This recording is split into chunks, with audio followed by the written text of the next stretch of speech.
दोस्तों, क्या आप जानते हैं कि चूजे अंडे के अंदर जिंदा कैसे रहते हैं?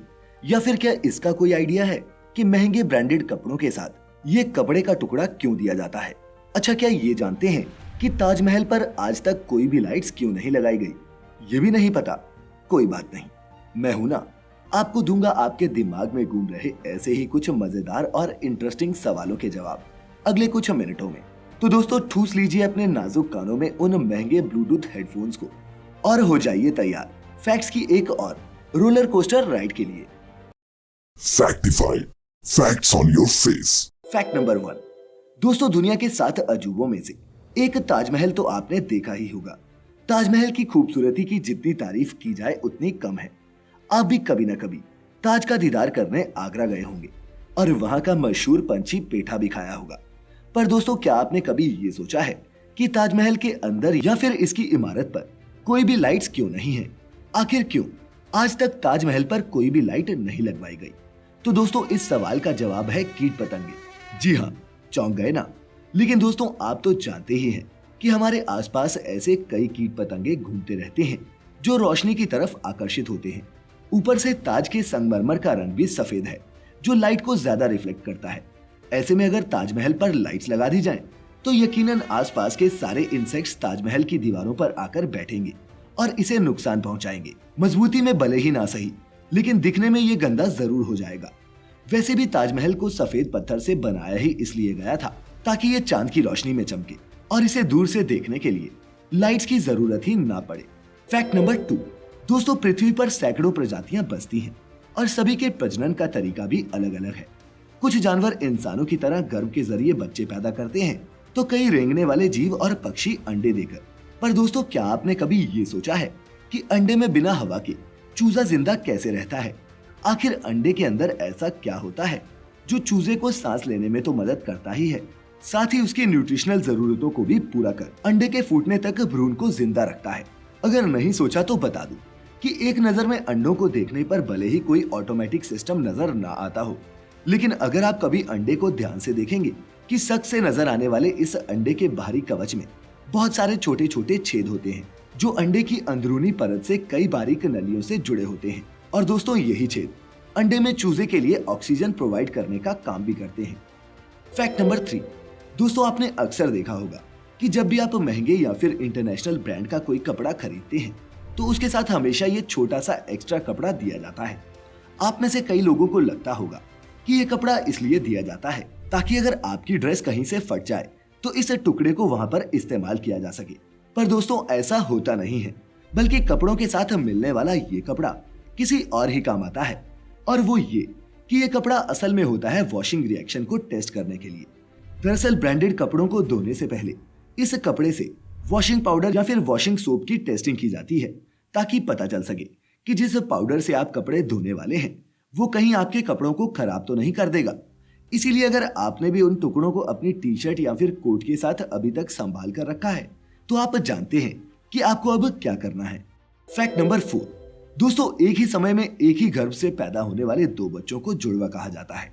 आपने भी कई जुड़वा बच्चे देखे होंगे जो देखने में हूबहू एक जैसे ही दिखते हैं और ऐसे जुड़वा बच्चों में तो कभी कभी फर्क करना भी मुश्किल हो जाता है। लेकिन दोस्तों, क्या आपने कभी सोचा है कि ऐसा होता कैसे है? आखिर जुड़वा बच्चों का चेहरा और शरीर एक जैसा क्यों होता है? तो दोस्तों, इस सवाल का असली जवाब साइंस के पास है। साइंस जुड़वा बच्चों को 2 कैटेगरीज में बांटती है। पहली वो जब गर्भ में एक स्पर्म एक ही एग को फर्टिलाइज करके 2 एम्ब्रियो का निर्माण करता है। ऐसे केसेस में ही वो जुड़वा बच्चे पैदा होते हैं जिनकी शक्ल और हाइट बिल्कुल एक जैसी होती है, यहाँ तक कि इनका ब्लड ग्रुप भी सेम होता है। मोनोजाइगोटिक ट्विंस कहा जाता है। और दोस्तों, अगर गर्भ में 2 अलग अलग स्पर्म्स 2 अलग अलग एग्स को फर्टिलाइज करके एम्ब्रियोस प्रोड्यूस करें तो ऐसे में पैदा होने वाले जुड़वा बच्चे एक दूसरे से बिल्कुल अलग दिखते हैं और ऐसे बच्चों को साइंटिफिक लैंग्वेज में डाइजाइगोटिक ट्विंस कहते हैं। तो क्या समझे? Fact number 5। दोस्तों, क्रिकेट एक ऐसा गेम है जिसकी पूरी दुनिया दीवानी है। लोग अक्सर क्रिकेट मैच देखने के लिए अपने जरूरी से जरूरी काम भी पोस्टपोन कर देते हैं। और दोस्तों, अगर आप खुद को भी एक क्रिकेट फैन मानते हैं तो क्या आप जानते हैं कि क्रिकेट मैचेस में 3 ही स्टंप्स का इस्तेमाल क्यों किया जाता है? क्या नहीं जानते? अच्छा, कोई बात नहीं, मैं बताता हूं। तो दोस्तों चूंकि क्रिकेट बेसबॉल गेम से प्रभावित होकर ही बनाया गया था, इसीलिए जैसे बेसबॉल के मैदान में कोई विकेट नहीं होती, शुरुआत में क्रिकेट के मैदान पर भी कोई विकेट नहीं थी। लेकिन वक्त के साथ साथ इस गेम में चेंजेस होते गए और फिर 2 स्टंप्स वाली विकेट का इस्तेमाल किया जाने लगा। पहले इस्तेमाल होने वाली इन 2 स्टंप्स के बीच 6 इंच का फासला होता था। ऐसे में जब कभी बॉल इन दोनों स्टंप्स के बीच से गुजरती तो बॉल की स्पीड की वजह से कभी कभी ये मसला बन जाता था कि आउट है या नहीं। तब आज की तरह रिप्ले देखने के लिए हाईटेक टेक्नोलॉजी भी नहीं थी। तब इसी समस्या को खत्म करने के लिए इस तीसरे स्टंप को इंट्रोड्यूस किया गया और इन तीनों स्टंप्स के बीच का फासला 6 से बढ़कर 9 इंच कर दिया गया। और ये किया गया सिर्फ इसलिए ताकि ये तय करना आसान हो जाए कि विकेट हिट हुई है या नहीं। Fact number 6। दोस्तों व्हेल पृथ्वी पर पाए जाने वाले सबसे बड़े और खूबसूरत जानवरों में से एक है। वैसे तो समंदर में कई तरह के प्राणी पाए जाते हैं जिनके बारे में जीव वैज्ञानिक अभी तक पूरी तरह से जान भी नहीं पाए हैं, लेकिन जब भी बात समंदर की आती है तो व्हेल का नाम सबसे ऊपर आता है। व्हेल में वैसे तो बहुत सी खासियतें हैं जो आपको चौंका कर रख देंगी, लेकिन क्या आप जानते हैं कि साइंटिस्ट अब व्हेल के साउंड का इस्तेमाल ओशन की गहराई का पता लगाने के लिए एक मैप के तौर पर करने लगे हैं। चौंकाने वाली बात है, लेकिन ये सच है। हाल ही में हुई एक रिसर्च में यह खुलासा हुआ है कि फाइन व्हेल अपने पार्टनर को आकर्षित करने के लिए एक सॉन्ग गाती है जो साउंड इतनी तेज होती है कि ये पानी में 1000 किलोमीटर दूर तक सुनाई दे सकती है। रिपोर्ट के मुताबिक ये साउंड पानी में रहने वाले सभी जीवों की साउंड से तेज होती है। और तो और ये वैज्ञानिकों द्वारा इस्तेमाल किए जाने वाले टूल सोनिकली मैप से ज्यादा इफेक्टिव होती है और इसके नेगेटिव इम्पैक्ट भी नहीं है, जिस वजह से ये एक अच्छा ऑल्टरनेटिव माना जा रहा है समंदर में पानी की गहराई का पता लगाने के लिए। दोस्तों क्या आपको भी व्हेल की कोई ऐसी खूबी पता है जो चौंकाने वाली हो? नीचे कमेंट करके जरूर बताएं। Fact number 7।